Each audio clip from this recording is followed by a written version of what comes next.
Bali merupakan pulau di Indonesia yang terkenal dengan sebutan Pulau Dewata atau Pulau Seribu Pura karena kentalnya budaya Hindu dalam setiap tatanan masyarakat Bali. Meskipun begitu, bukan berarti tidak ada agama lain selain Hindu di Bali. Ada sekitar 450.000 orang yang menganut agama Islam atau sekitar 10% dari total penduduk Bali. Di seluruh provinsi Bali terdapat sekitar 250 masjid dan 500 musola. Umat Islam yang merupakan minoritas di Bali hidup berdampingan secara harmonis dan damai dengan mayoritas masyarakat Bali yang beragama Hindu. Umat Muslim di Bali memiliki kemampuan dalam menyesuaikan diri dengan budaya Bali yang ada di sekitarnya. Hal tersebut melahirkan tradisi khas Muslim di Bali seperti tradisi ngejot yang merupakan budaya mengantarkan makanan kepada para tetangganya, baik yang beragama Islam maupun Hindu, terutama ketika Hari Raya Idul Fitri, Idul Adha, dan Maulid Nabi. Tapi tahukah kamu bahwa terdapat kampung Muslim tertua di Bali? Namanya adalah Kampung Gel-Gel. Di sini terdapat Masjid Nurul Huda yang sudah berdiri sejak tahun 1421 atau abad ke-15. Memang awalnya tidak mudah ketika Islam masuk ke sini. Namun, toleransi menjadi kunci hingga akhirnya Kampung Gel-Gel dapat berkembang sampai saat ini. Selain itu, terdapat Desa Pegayaman sebagai satu-satunya desa minoritas di Bali di mana penduduknya menganut agama Islam.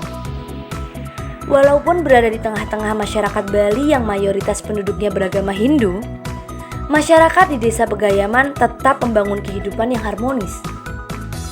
Hal ini menjadi bukti bahwa agama mampu menciptakan suatu kerukunan di tengah-tengah besarnya perbedaan dalam masyarakat.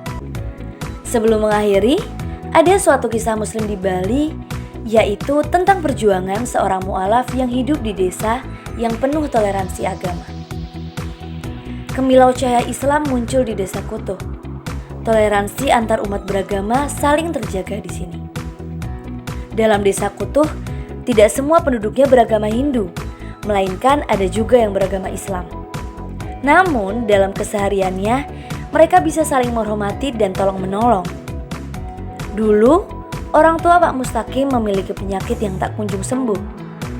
Pada akhirnya, ia membawanya ke orang pintar setempat. Dan hal itulah yang menjadikan orang tuanya dan sekeluarga bisa mu'alaf. Masuk Islam itu tahun 82-an. Pada waktu itu saya tetangga sini agak keras ya. Karena saya sekalian masuk Muslim sama 7 kakak itu. Hampir-hampir mau diusir saya. Penyakitnya bukan penyakit biasa dan tidak usah diobati, cukup dengan air putih, bapak ini akan sembuh. Asalkan dia mau kembali ke leluhurnya. Ya itulah bapak saya dan beserta adik-adiknya sangat tidak yakin pada saya itu dan tidak tahu apa sebenarnya leluhurnya dan yang menyebabkan sakit itu. Akhirnya pergi ke saudara yang masih saudara dekat di Karangasem. Dari sana diberitahu bahwa ada leluhur kita yang beragama Muslim.